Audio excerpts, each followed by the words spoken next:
Hello, everyone.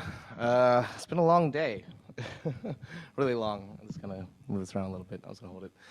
I'm David Law. I'm one of the CureGM1 board members. I'm also a physician. I've been a hospital physician for about 10 years, and my wife is a developmental pediatrician.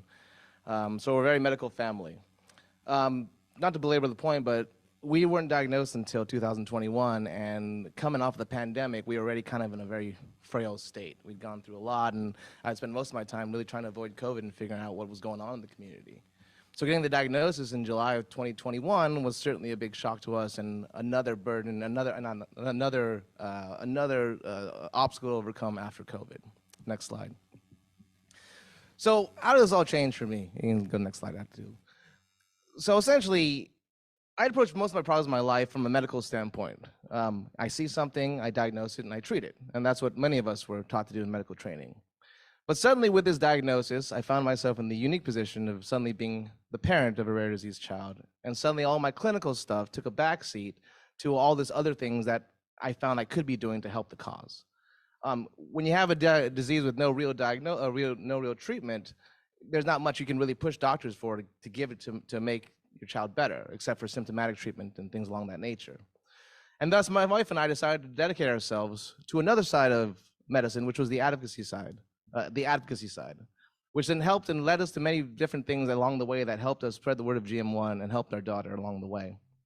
On the right here, you see some of the things that we've done in the last couple of years to help GM1 awareness, including pushing for a GM1 Awareness Day, Giving Tuesday, raising funds for the GM1 Foundation, and of course, trips to Disneyland, which are just personal indulgence. But she does love the characters a lot. Next slide.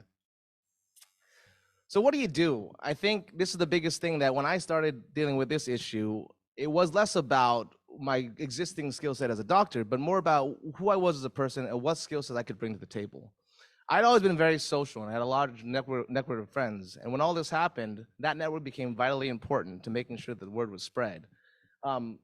Yes, we can talk to about these things. And for us, I think the story was just talk to everybody in your networks, your friends and family, local media, press, former groups, affiliations, and alumni associations, rare disease groups, and social media.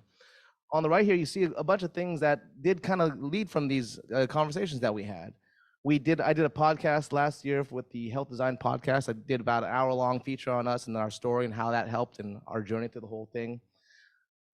Cal Berkeley did an alumni piece on us about how my fraternity came together to really fundraise for us and spread the word of GM1 gangliosidosis. In fact, in the back of the room right there, you see Bing Young Chen, another member of the GM1 Foundation, but also my fraternity brother, who decided to join the foundation when we were diagnosed. And he's bringing his expertise to the board and helped us with a lot of our initiatives. Next slide.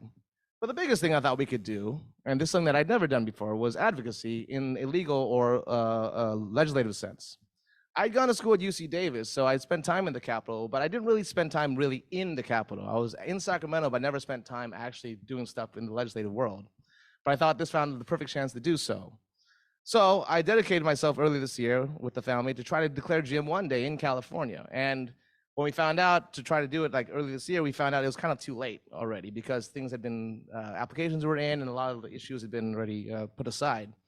But that didn't stop us. So we started everything that we could possibly think to do. We started a change.org petition, got more than 1,000 signatures. We started to went to our local press and media and started pressing the word out to get GM1 Day. We made a trip to Sacramento and literally sat in the hallways of Congress and tried to flag down senators and congressmen as they passed us on the way to lunch. And what happened? Next slide. We found allies. We found Democratic Assembly Member Al Maritsucci from Torrance, California, and Senator Stephen Padilla, who really resonated with our cause and decided to really support us along the way. Stephen Padilla actually took the Senate, the resolution, and actually brought it to the state floor of the Senate. Next slide. And presented it right before Gangliosidosis Awareness Day on May 23rd, 2023. And the day was declared by the Senate and passed to the House this year. I was in the galley when that happened. I didn't put the video in. I didn't have the technology know how to do it. But what's really cool was that I went to the Senate and they put me up into the galley. And at the end of the declaration, they actually recognized me and the foundation for all the work we've done. And it was really powerful. I never thought in my life I'd actually step in a station where I can look at senators and congressmen and have things done in the state setting and get this word out on such a grand scale. But suddenly I was here. And all of a sudden the doors opened up to suddenly it wasn't what I couldn't do, but what can't I do? Or what can't we do for this cause? Next slide. So that's where we are. The importance of the telling a story is that as many times as you told it, someone's hearing it for the very first time. And as painful as it is to you, it might be very profound and impactful to somebody that might spur change and open up new opportunities. The last part of the story is that, well, this is my baby shower for our daughter just a few weeks ago. We're having a baby boy, and that's a whole journey within itself because we had to do genetic testing and getting the probes designed and all these kind of things. But luckily, everything did turn out well. Last night at 2 in the morning, I got a call as I landed here in the Bay Area that as I got here, my wife had gone into labor. So this morning, as we were going through the first session, my wife went to an emergency C-section. And at 11 a.m., they gave birth to DavidLaw, my son, who was born today on GM1 day. So your stories can be very powerful.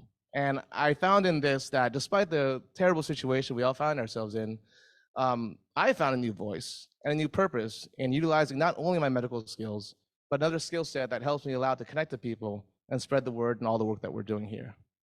So thank you to Christine and everybody for coming. And I really do feel like we do really great work here. And days like this give me a sense of hope that we can do change in the future and really make some really effective change. So thank you.